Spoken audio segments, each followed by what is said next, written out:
Buonasera a tutti, mi presento per chi non mi conosce, io sono Giampiero Santinato e sono delegato per il comune di Casaleone, oltre che alle attività produttive e all'ambiente, anche all'agricoltura. Voglio iniziare con qualche ringraziamento. Ringrazio i dipendenti del comune di Casaleone che hanno aiutato nell'organizzazione, nella parte burocratica. Volevo ringraziare gli sponsor. Ringrazio la Coldiretti Pierluigi Soave, che è il presidente della Covapac. Ringrazio le associazioni che stanno lavorando per preparare le cose là in cucina, i partecipanti che daranno vita a tutti gli eventi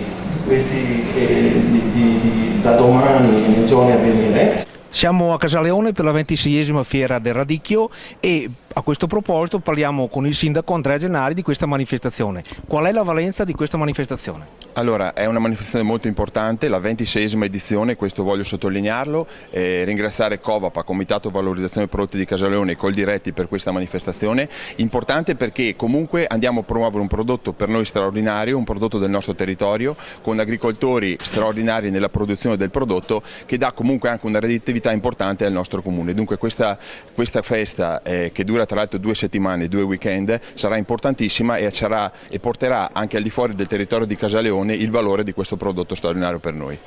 La Fiera del Radicchio è stata organizzata da Covapac in collaborazione con le altre associazioni del territorio e con il patrocinio del comune. Sentiamo l'opinione anche di Pierluigi Soave, che è il presidente di Covapac. Innanzitutto, cos'è Covapac? Il Covapac è un comitato nato nel 2002 all'interno della locale sezione della Coldiretti di Casaleone e Sustinezza e ha lo scopo di promuovere e divulgare la conoscenza e l'uso dei prodotti di Casaleone, tra questi il più importante è il radicchio semilungo. Che è quello che producete voi, quindi? Sì, quello che produciamo qua nel territorio di Casaleone e comuni limitrofi. Oltre al radicchio, quali sono gli altri ortaggi che Covapac produce?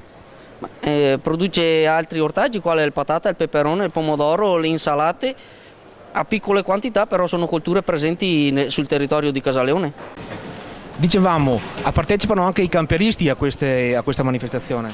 Sì, ormai da una decina d'anni ci aiutano nella realizzazione partecipando e anche acquistando il nostro prodotto e divulgandolo in tutto il territorio nazionale. La manifestazione è suddivisa in 2 parti. Sì, radicchio in festa che va dal 25 al 27 gennaio e dall'1 al 3 febbraio radicchio di Verona IGP. Alla 26esima Fiera del Radicchio anche l'assessore regionale Massimo Giorgetti.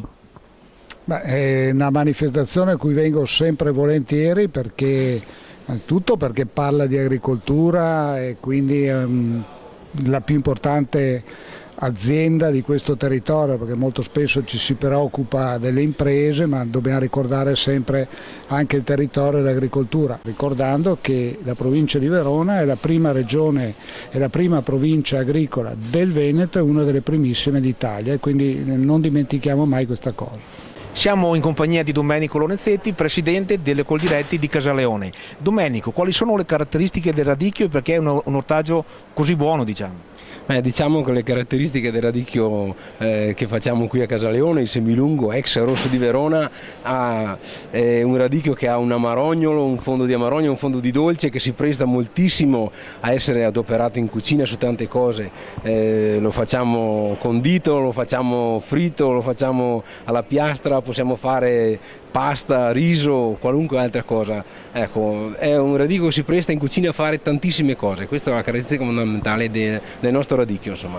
Soprattutto se è frollato, acquista quella particolare tipo di gusto che è molto buono, insomma, apprezzato. E quando si coltiva il radicchio? Il radicchio iniziamo a seminarlo a luglio e la raccolta inizia a novembre, dicembre, gennaio, febbraio, quando ci sono gennaio e febbraio le qualità più buone, organoletticamente più buone. Ecco, questo è il punto fondamentale, insomma. 26 anni sono tanti, frutto di lavoro di tanta gente, soprattutto volontaria, e penso che il fatto che questa sera qui ci sono tanti sindaci e rappresentanti di provincia, di regione e anche del Parlamento sta a significare che si vota a squadra penso che i terreni più fertili del mondo, quelli della nostra serenissima terra veneta, da mani esperte di questi nostri agricoltori, più controllato perché abbiamo persone capaci. Visto che qua abbiamo anche un parroco dietro di me che sicuramente si vede l'ombra perché non riesco a coprirlo tutto. Però l'analisi che faccio è questa: com'è possibile che in un anno e mezzo di Commissione Agricoltura nell'ultimo tempo non abbiamo visto una volta sola il Ministro dell'Agricoltura? Uniti in una catena di fraternità, ringraziamo Dio per quanti hanno sofferto e operato per migliorare le condizioni materiali e morali del mondo del lavoro e preghiamo per l'intercessione di San Giuseppe lavoratore perché tutti concorrano a edificare la pace e la giustizia sociale.